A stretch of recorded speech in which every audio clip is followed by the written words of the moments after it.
Ngiyanamukela kwiphiwe Amandla Academy. Siyacela nje ukuthi uma uqeda ukubuka le video ungakhohlwa ukusubscribe nokuthi ulike. La sizokwenza organic chemistry. Now, into yokuqala la kufanele siyenze ukuthi si-analyze le thebuli esilinikeziwe. Structure sa-A sisobala-ke nje sesingasidweba phela kodwa nje sisobala.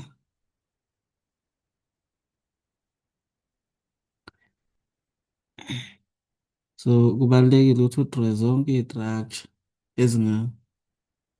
ezingadwebwanga la, esingadroshiwe nje usidroshe, then usiphe igama. Njengalana nje lona u-chloromethane, this is chloromethane. Why methane? Ngoba u-carbon uyi-1, so it is chloromethane. So igama lala ngoba la sinikeziwe i-structure ukuthi sisiphe igama kuphela. So indaba ithi siqala ngakuphi ukubala, uma sithi u-X lo sithi u-Y lo, siqala ngaku-Y noma siqala ngaku-X? Ngoba uma siqala ngaku-Y, i-methyl group soyithola carbon number 2. Uma siqala ngaku-X, i-methyl group soyithola carbon number 1, 2, 3, 4, soyithola carbon number 4. Okay, nakho okunye futhi kufanele sikubheke. Uma siqhamuka ngaku-Y lo kuzoba u-carbon number 1, kube u-carbon number 2, kube u-carbon number 3, 4, 5. So i-double bond uma siqhamuka ngapha soyithola carbon number 3. Kodwa uma siqhamuka ngapha sithi 1, 2, 3, 4, 5. Now i-double bond soyithola carbon number 2. So yini ephethe lesi structure? I-functional group. Ubani i-functional group? I-double bond. So kuyasiphoqa ukuthi siqale ngala esosheshe sithole ngakhona ini? I-double bond. Siyambona loyana but sizohlonipha ini? Umphathi we-structure okuyini? Okuyi-double bond. So soqala ngala sosheshe sithole ngakhona i-double bond, futhi soqala kubani? Ku-X. So igama lala lizothini? Lizothi 4 methyl. Siqala nge-side chain 4 methyl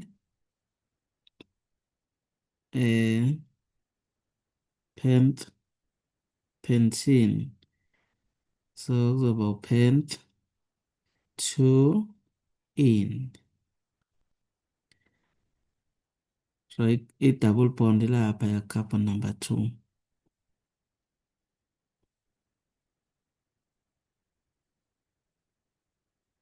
So i-structure sika-C, lesi structure sika-A, structure sika-C, butanone, isisidroshe, butanone, futhi sino-carbon abawu-4.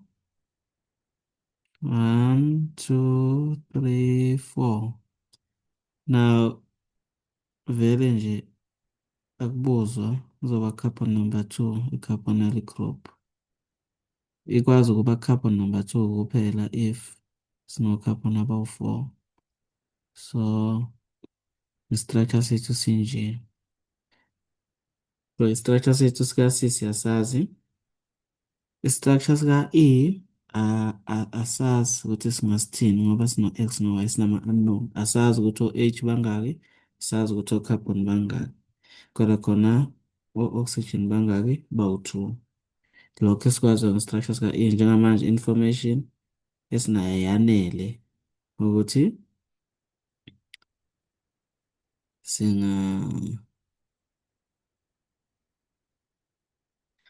singenza khona esingakwenza, ukho esingakwenza njengamanje. Sobona as i-equation iqhubeka. Now bathini? Ke sibuke nawo u-D. Uma singasidweba nje kahle lesika-D, sizothi kanje CH3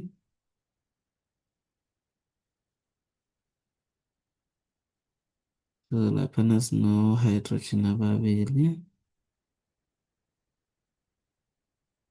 OH. Now, SSY.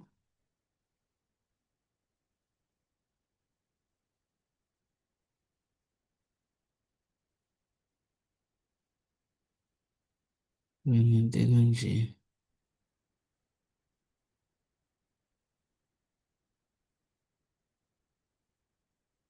So, umbuzo uthi siqala ngakuphi ukubala.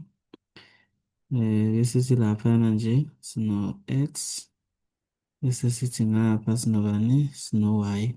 Siqala ku-Y noma siqala ngaku-X. Sesingabuka-ke izinto esinazo. Sinama-substituent. 1, 2,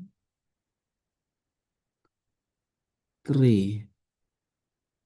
Now, loyana akasiyo i-substituent. So, abanye bayalenza iphutha bayitshela ukuthi lo uyi-substituent. Akasiyona i-substituent lo. Ukuqhubeka kwe-chain. Akusho ukuthi i-chain fanele iqonde. I-chain iyakwazi ukuthi igwembe. So, into eyodwa le ehlangene. Akwazi ukuyihlukanisa. So, i-chain eyi-one. So, this is our longest chain. So, loya akasiyona i-branch lo. Akasiyo i-branch. Singalenzi leli phutha lokuthi lo sithi yini? Uyi-branch.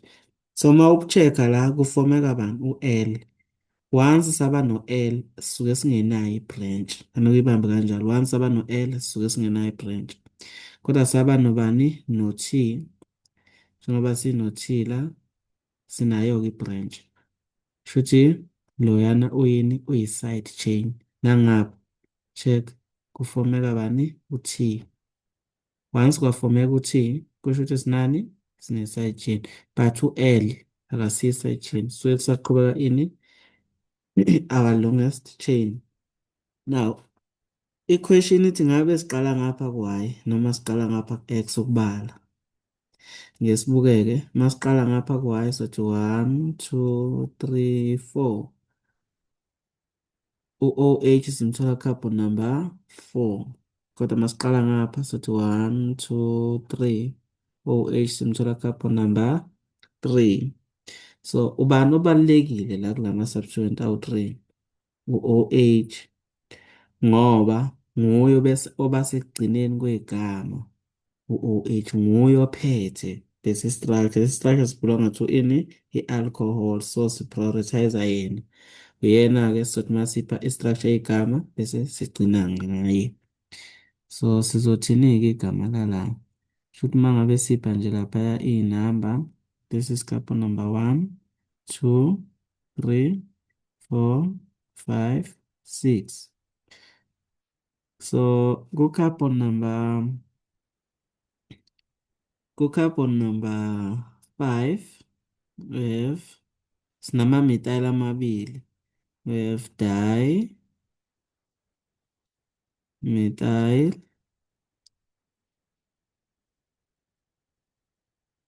eh hexane 3 all. Kuzoba ngikhohlwa u-5 la kuzoba u-5, 5 dimethyl hexane 3 all. So igama lethu leli labani la D. So D igama lethu yileli. Now sesingaqala-ke manje sizame ukuphendula ini ama-questions.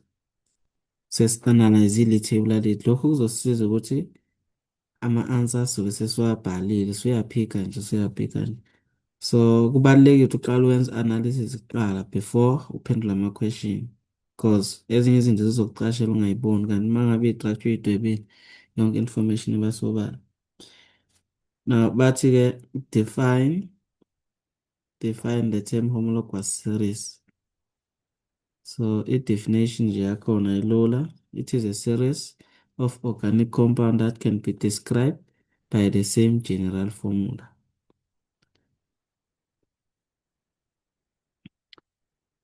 Or ngenye indlela ungasho ukuthi a series of organic compound in which one member differs from the next with a CH2 group. So ukwazi ukuyidefine ngey'ndlela ey'mbili le term ethi le homologous series. Now, iquestion elandelayo ithini? Ithi write down the letter that represent the following compounds. A hydrocarbon. Khumbula masikhuluma ngama-hydrocarbon, so sikhuluma nge-alkane,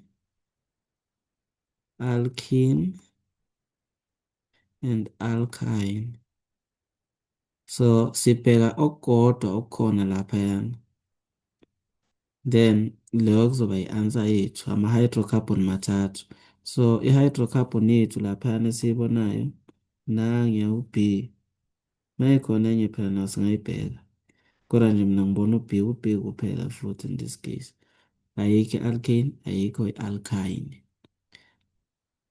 I-alkane konje siyibona kade. A double bond between C and C atom. Alkane ilula.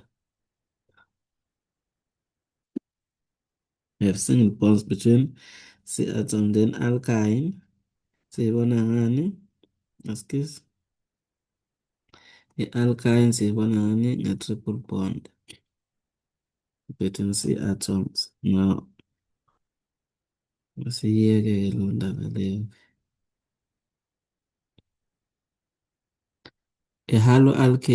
I-haloalkane, la kusuke kuhlangene i-halogen ne-alkane. La khona le part le alkane, lo Cl uyini uyi-halogen. So sifuna la kuhlangene khona i-alkane ne-halogen. Halogen Cl. So ubani lo? U-A, haloalkane.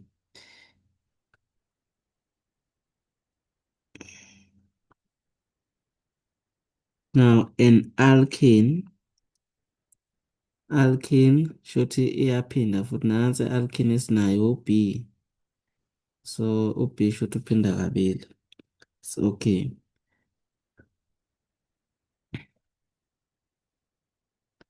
Why sithi alkene u-B ne-double bond?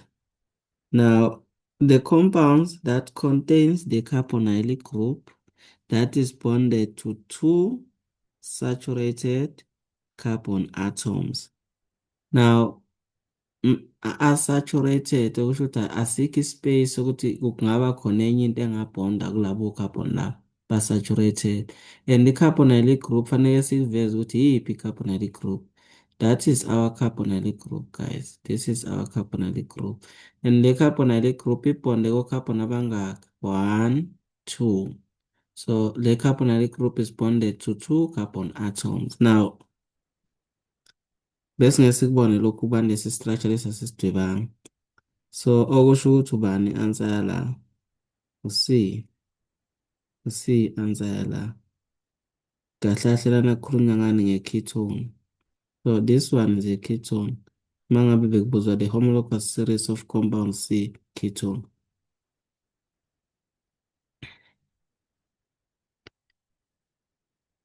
Is compound D primary, secondary, or tertiary alcohol? Give the reason for your answer. Compound D. Now let's begin compound D. Simbuke. Nangiya compound D. Nangiya OH group. And lo OH group lo mawumbhekisisa kahle. Okay, i-functional group nansiya. Nansiya i-functional group. Le functional group ibonde ko-carbon abangaki? I-functional group. Functional group ngihlanganise yonke le nto le. Makukhulunywa nge-functional group ya-carbon nansi. Njalo kaskesi ya-alcohol. This is the functional group of an alcohol. Mabe draw the structural formula of the functional group of an alcohol. Silindele ukubona nansi into.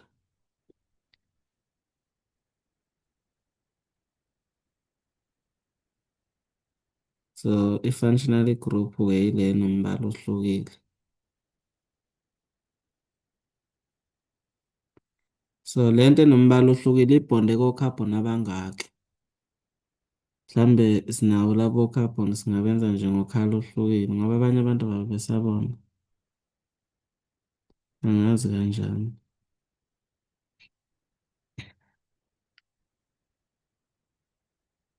naba labo carbon ba-blue. So babili labo carbon. I-functional group ibonde ko-carbon abangaki ababili aba-blue. So lokho kwenza ukuthi kube yini? Kube yi-secondary alcohol where the functional group is bonded to two carbon atoms. So sizosho njalo-ke answer yalaphaya. Eh uzothini? Uzothi answer i-secondary alcohol. Answer yakho kuzoba i-secondary alcohol. Isizathu uzothi functional group is bonded to two carbon atoms.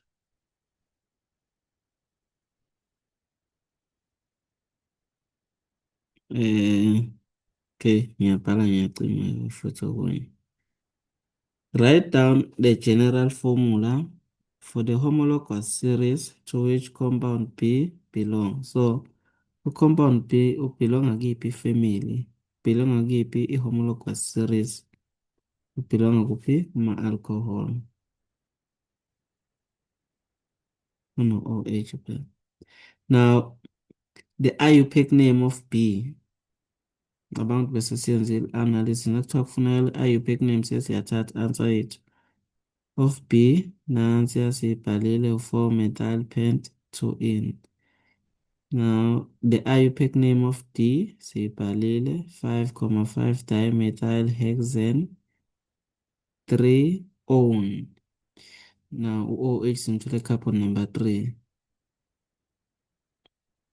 So, kubalulekile ukuthi ngathi Nkosi yami ungafihla lana. Ungafihla, uma ufihla le number le, check igama lakho liyafundeka yini? Hexanol. Fanele lifundeke. Shuthi loya AN ubefuneka loya AN. So uma ukhohlwa loya AN loya, Nkosi yami. Shuthi wena usuzothi Hexol. Hexanol. Fanele igama lakho lifundeke ngaso sonke isikhathi nangoba ubhala. Fihla inamba ucheck ukuthi iyafundeka nento engiyibhalile.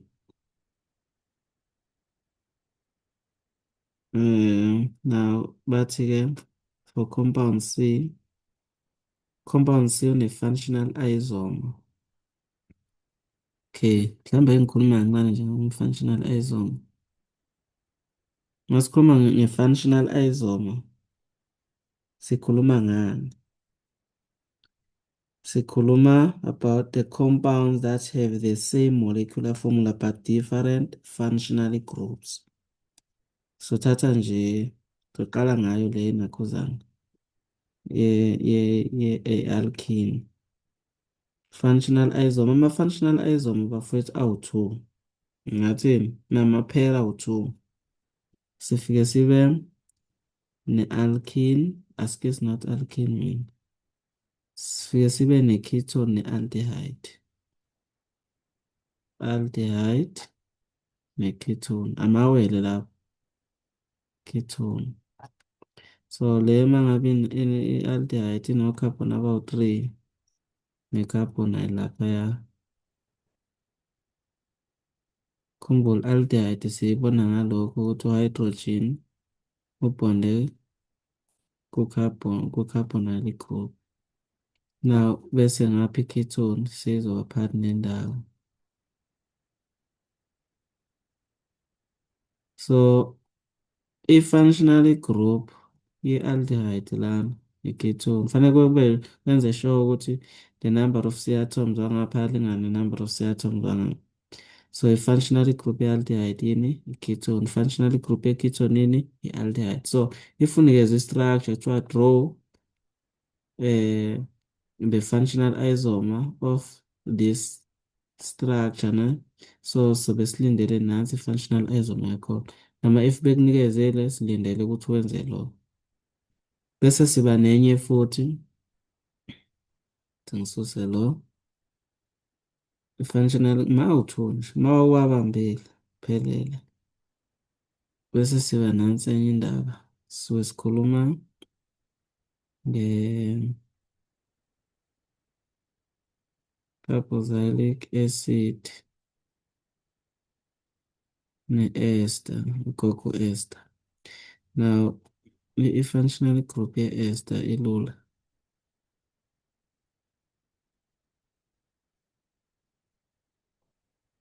This is the functional group of an ester. Carboxylic acid, functional group yakhona ilula. So, uma ungawazi ama-functional group, kusho ukuthi le chapter uyazi. Awuyazi le chapter, and awuyazi le chapter phela nangawazi ama-functional group. Ngoba ama-functional group iwona mgogodla wale chapter le. Nangawazi ama-functional group, futhi kahle kahle le nto awuyazi phela. Nokwazi kwabhala ama-functional group wonke, bhala amagama wakhona like ama-homologous series amagama wakhona wabhala wonke, bese usidrowela ama-functional group eceleni, wa-memorize khona ukuthi uyakwazi ukuwabuyisa njengoba enjalo. So, i-functional group ye-ester, functional group yani i-carboxylic acid. So, uma usufaka u-hydrogen la sekuba yini akusasiyi-functional group but sekuyi-structural formula of a carboxylic acid. So, lesi structure igama nje lalana ubani i-ethanoic acid lo engizambhala lo ubani u-methyl methanoate. But into ebengifuna ukuya kuyo ile ndaba ye-functional isomer ukuthi i-functional isomer yalesi structure nansi. Functional isomer yalesi structure nansi. Khumbula i-carboxylic acid i-functional isomer yakhona i-ester. Functional isomer ye-ester i-carboxylic acid. So sinanawo nje ama-functional group mabili. So sikhuluma nge-carboxylic acid ne-ester or sikhuluma nge-aldehyde ne-ketone. Angazi umuntu angafuni ukubamba leyo nto leyo ukuthi ufuna ukuphasa noma ufuna ukwenza njani. Ungasixhaphazi mina. So now bathini-ke la? Bathi draw the structural formula of the functional isomer of compound C. Compound C muphi nange? Okokuqala nje abashongo ukuthi draw the structural formula of C. Ngaze bakusho lokho. Udrawa i-functional isomer ya-C. So nathi ngoku-analyzer kwethu bese simdrawile u-C nami. Kufanele sidrawe i-isomer yakhona. Khumbule i-ketone. Functional isomer ye-ketone yini? Aldehyde. Shuthi leya carbonyl group fanele abe la ekuqaleni. Kube ne-hydrogen la. Bese o-carbon bebe bawu-4 njengoba bebe bawu-4. So usuphendulile-ke umbuzo obuzwa wona. Hlahle lento ukuthi ngithole total nje iphumele kanje. Akusiwo nje uma ukushiwa lawo.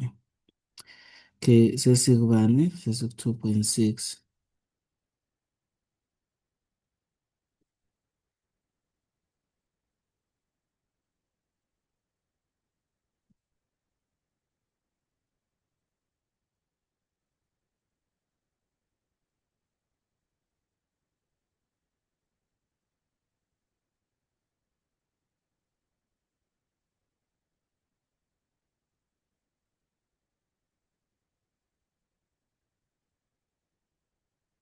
Now, indaba ethini manje? Ithi 2.6 indaba. Compound E react with an alcohol P in the presence of the concentrated sulfuric acid H2SO4 to produce organic compound Q as shown by the complete equation below. Now, lana guys sinobani? Sino-E lo bengala kwithebula asikwazi ukwenza lutho lwakhe since information yakhe ayiphelele. Uhlanganisa no-alcohol usikhiphela an unknown organic compound Q nobani no-H2O. So ngokwala kwe-statement already nje i-clue seyikhona ukuthi bathathe nangu lo singamazi ukuthi ubani bamhlanganisa ne-alcohol and basebenzisa usulfuric acid as what? As a catalyst. So sewukhona emqondweni kwaze waphuma namanzi futhi amanzi engaka. So kahle kahle lana sekuyavela ukuthi i-esterification reaction la khona sizothatha alcohol sihlanza ne-carboxylic acid kuphume i-ester namanzi. Esterification reaction le. Now base bathi-ke the percentage composition of compound Q is, so i-percent la carbon u-58,82%, ela-hydrogen u-9,81%, ela-oxygen ubani 31,37%. Now, the molecular mass of compound Q is equal to the formula mass of Q.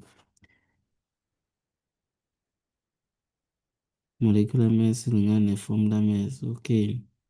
But write down the name of the type of reaction occurred. It is the esterification reaction. Hence, abhala lokho.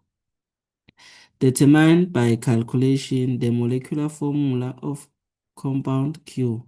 Sesifuna i-molecular formula ngokwama-calculation.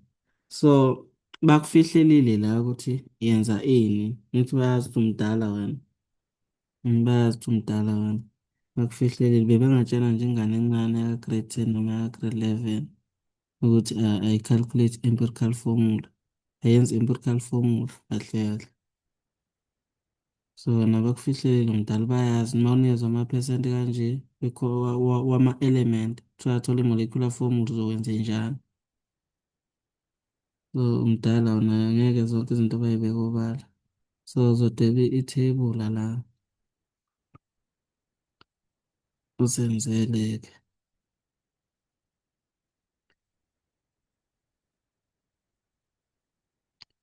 Ithebula lami alikho lihle-ke. Ngiyangixolela kuleyo ndawana.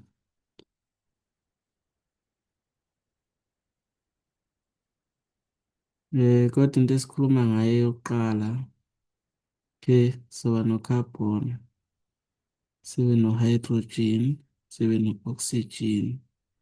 Lana nje kahle kahle sinani ne-element.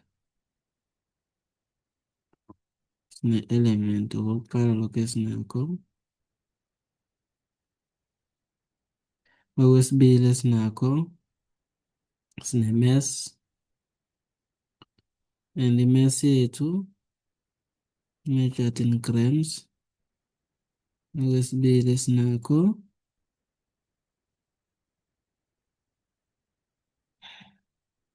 sine-molar mass, which is measured in grams per mole. Abanye uma bethanda-ke abayivezi i-molar mass, so ngisuke ngiyivezela mina ukuthi umuntu angakhohlwa. Ngiyayifuna ivele le molar mass so that umuntu angakhohlwa nje. Then mase sine-molar mass bese siba nani? Calculate ama-number of moles. N is equal to mass over molar mass in mole. Now, mase siwatholile ama-number of moles, senzani? Sithola i-ratio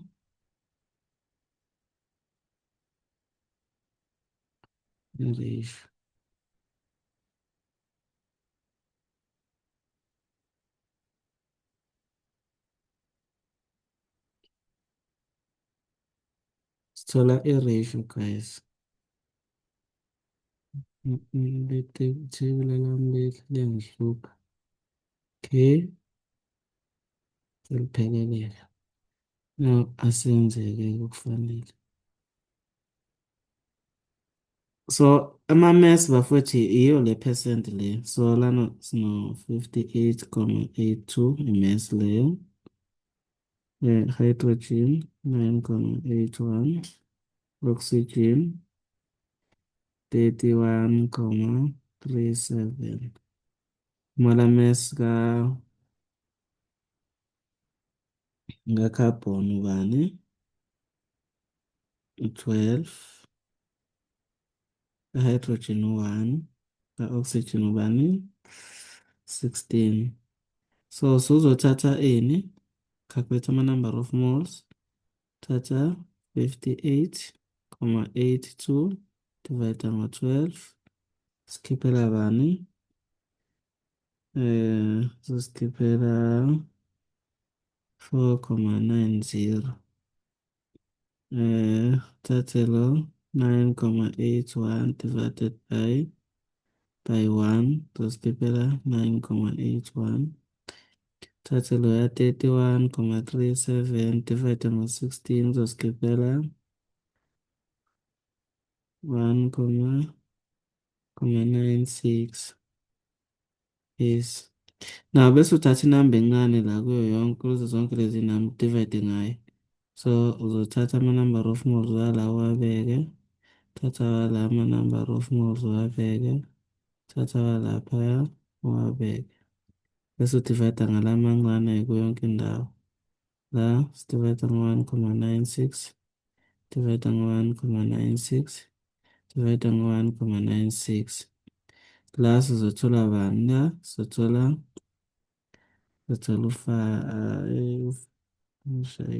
sithola u-5 la. La sithola bani? Masicase not u-5.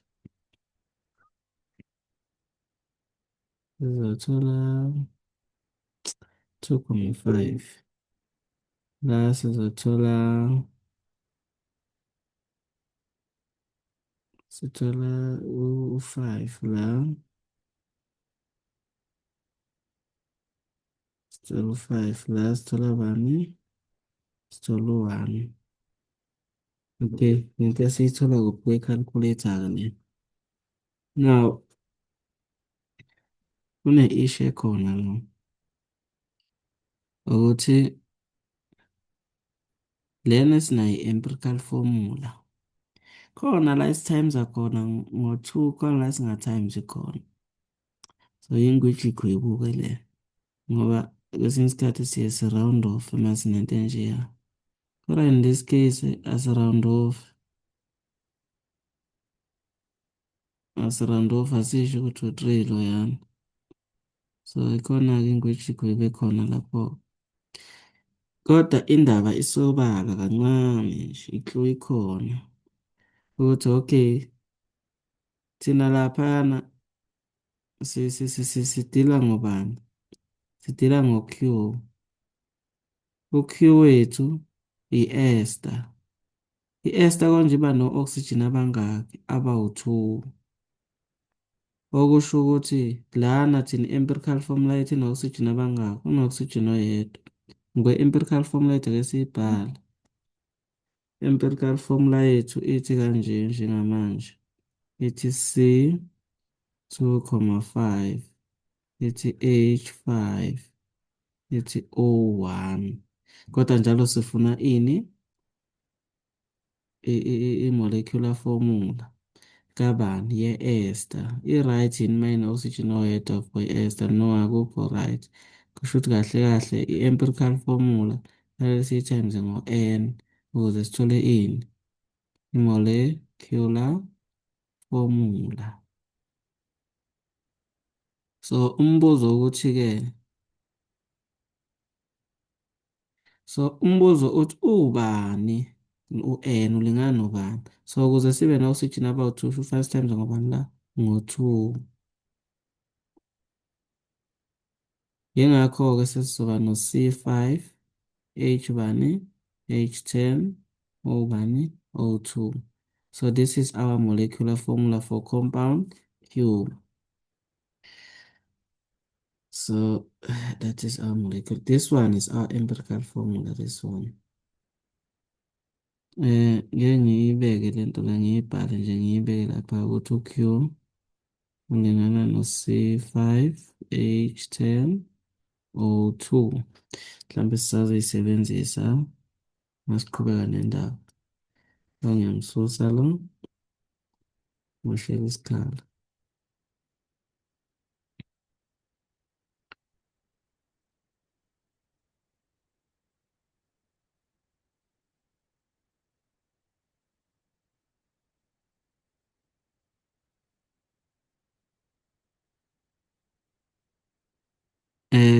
Manje bathi-ke compound E has a molecular mass of 74 grams per mole. Determine the compound E and write down its IUPAC name. So now compound E, ngani zakwethu, compound E CX HY O2 lingana ubani no-74 grams per mole. So umbuzo wethu uthi u-E uyini u-E? Nansi i-question enkulu. U-E uyini laphaya? Uyi-carboxylic acid. Uyi-carboxylic acid u-E. Nkonzo E, i-general formula yakhona ithini? Ithi C, ithi CN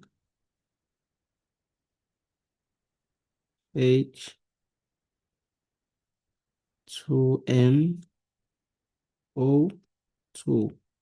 So kulingana ubani no-74. So this is the general formula for what? For a carboxylic acid. So sekukonke lokho kulingana nobani no-74. So sesingasolva for n ukuze sogcina sitholile ukuthi u-x ubani y ubani. Kufanele sisolve for n la. And shuthi sizothi Cn plus bani H2n plus bani O2 is equal to 74. Konje ucarbon ubani u-12 from the periodic table shuthi sino-12n. Konje uhydrogen ubani u-1, 1 times 2 sinobani sino-2n plus oxygen ubani u-16 times 2 is equal to 74. So zino 14n plus bani 32 is equal to bani 74. Sino 4n elingana no 74 minus bani 32. So 4n wethu uzolingana ubangamza wethu.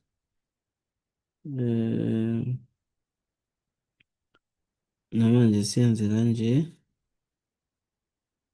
Anokusixaka. Divide ngo-14 on both side. Ngo-14 on both side u-n uzolingana ubani no-3.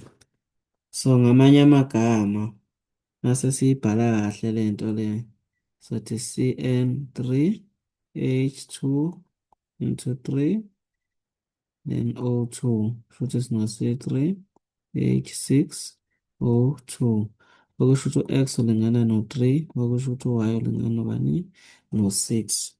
So sesiyiphendulile le ndaba le. Isithi indaba write down the IUPAC name. Siyayibhala IUPAC name. IUPAC name yala izothini? Propanoic acid. This is propanoic acid. Okay, sesingitholile lo 4 marks.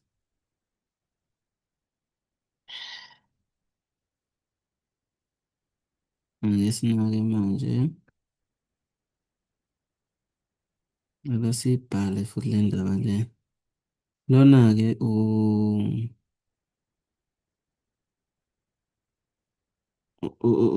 u-E lo. Molecular formula ka-E sesiyayazi. Ayisazi yona unknown. Noma sesingayibhala nje lapha ngenhla kwakhe. Kuzoba u-C3 H6O2. Okay. Now, bathi-ke ku-2.6.4, determine the organic compound Q that was produced. Write down its IUPAC name and structural formula. So lana sifuna ukunakhuza ukudetermine the organic compound Q. Fanele sisidrowe lesi structure lesi. Sisidrowe before sisidrowa sifuna ukwazi ukuthi i-alcohol ebesinayo iwubani. Ubani le-alcohol le. Noma ino-carbon abangaki ukuze sikwazi ukusidrowa.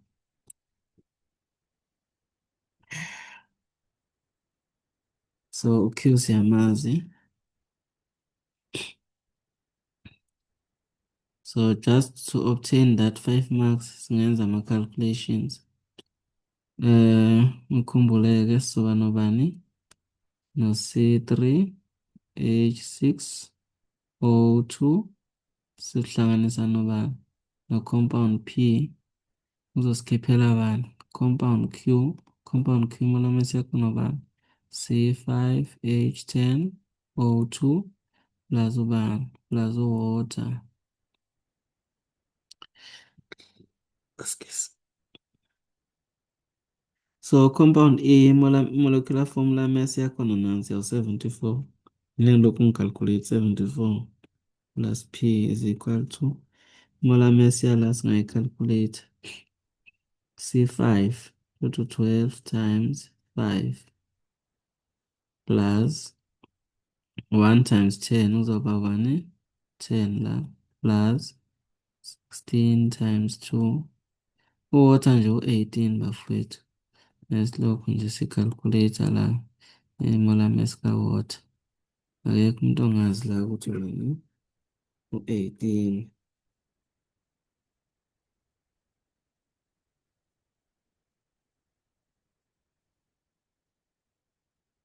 So isigcino sizoba nobani? Sizoba no-1 O2 plus 18.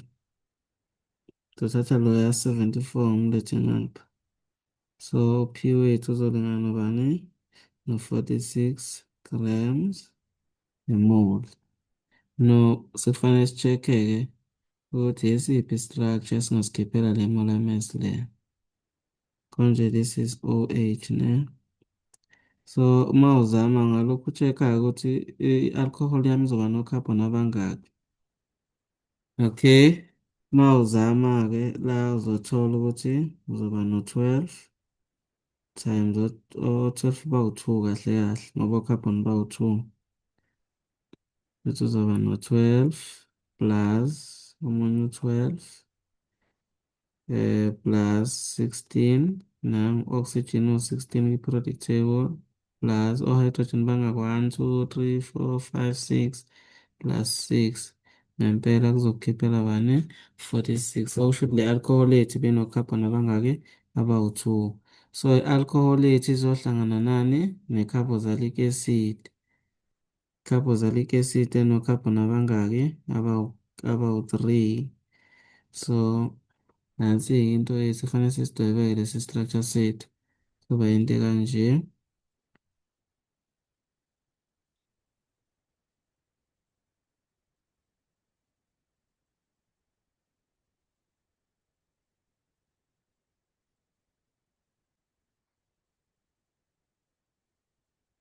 So le i-ester le bebeyifuna compound bani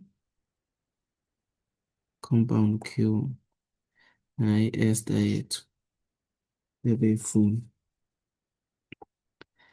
Now igama lakhona usuyazi ukuthi loyana uqhamuka kwi-alcohol no-carbon abawu-2 uqhamuka kwi-alcohol. So masiname igama le-ester siqala ngayo sothi ethyl lo qhamuka proper kwi-carboxylic acid sobani proper no H